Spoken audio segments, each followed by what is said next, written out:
Hey, it's Amy. I've been actually working at an office supply store for almost a year now, and I've noticed things about the customers that they do the same things over and over again, and these are different people every time. So what I've decided to do for this video is to do the 10 rules of retail, or the 10 rules of shopping.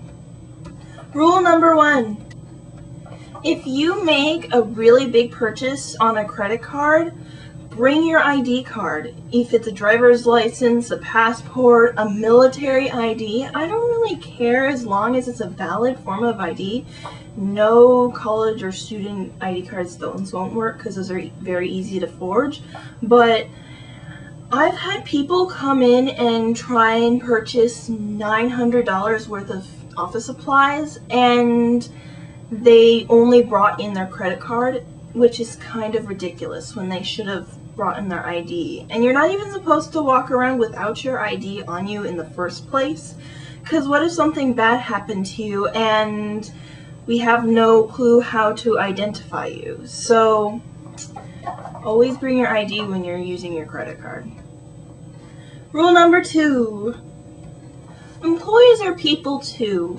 Don't yell or get angry with employees if everything's taking a little longer than you expect it to, because we're human as well and we make mistakes sometimes. And also, if you're going into a store, look how big it is, because depending on the size and stuff, it could determine how well you get serviced. And then look how many customers are in the store. If there are a lot of people, then you might not get helped right away because everyone's running around. And also look to see if there are any employees in plain view, because there might not be anyone available to help you. They might be like helping 3 people at once. So make sure that you notice like those simple things before you accuse anyone of like ignoring you, because they're trying to help you. It's just that they can't. Rule number 3. Don't bitch and moan and give an employee hell who is actually trying to help you, and then just towards the end of whatever you're doing with that employee, turn around and say, "I'm sorry," because by that time, the employee doesn't really want to hear your excuse that you're PMSing and the cable guy came late.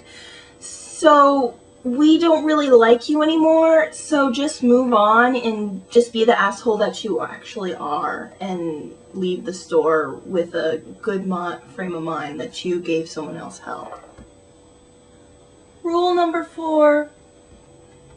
Now this one really irks me. Do not make any wisecracks about just making that $100 bill this morning when the cashier has to check to make sure that the bill is real, because it's not funny. It might have been funny the first time or maybe the second time it was said, but this is probably the 50th or 60th time they've heard it that day. So it's not funny. Just because you are a jackass and like to walk around with $100 bills in your pocket and buy only $9 worth of overpriced crap does not make you funny. I'm sorry. 5. Don't wait until 10 minutes before the store closes and then shop for 30 minutes. We have other things to do in the store after it closed, and none of them involve you. And we can't go home until we're finished with it. So we're tired and we want to go home, and we can't do that until you are gone. 6.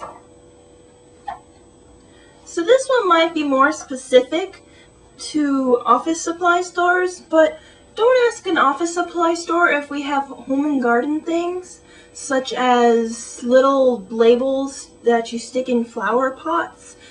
Because we don't have them, we are not a home and garden store.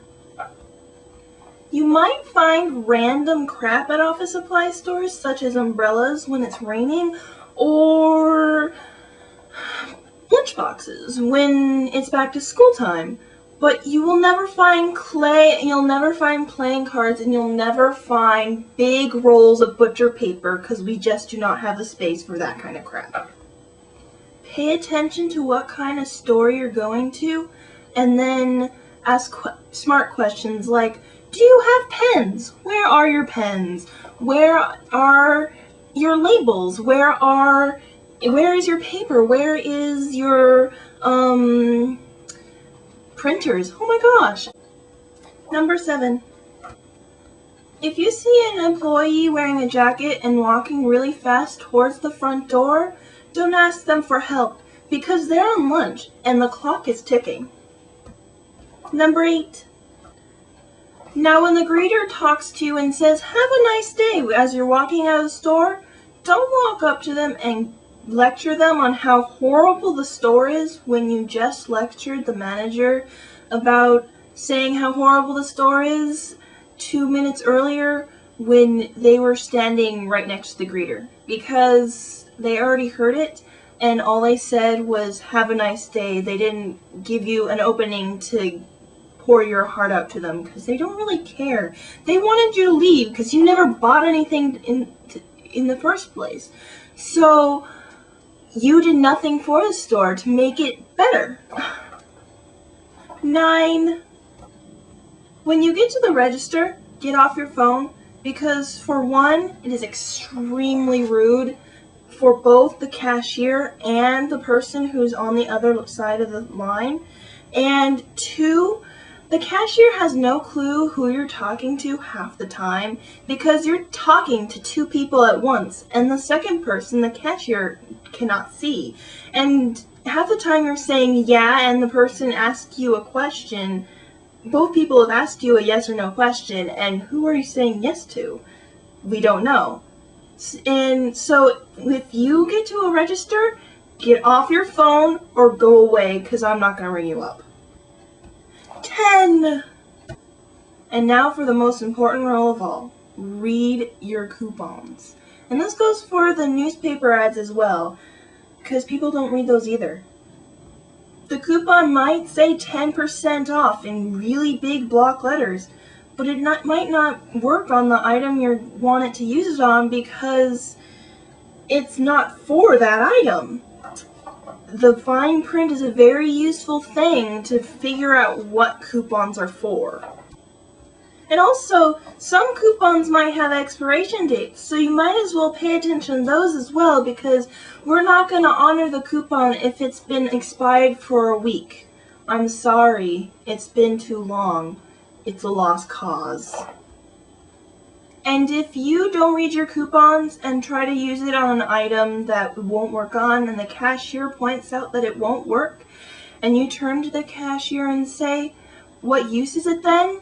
You are extremely dumb, because that item that you're trying to buy it with is just one item of thousands in that store. So shut up. And that was my 10 rules of shopping.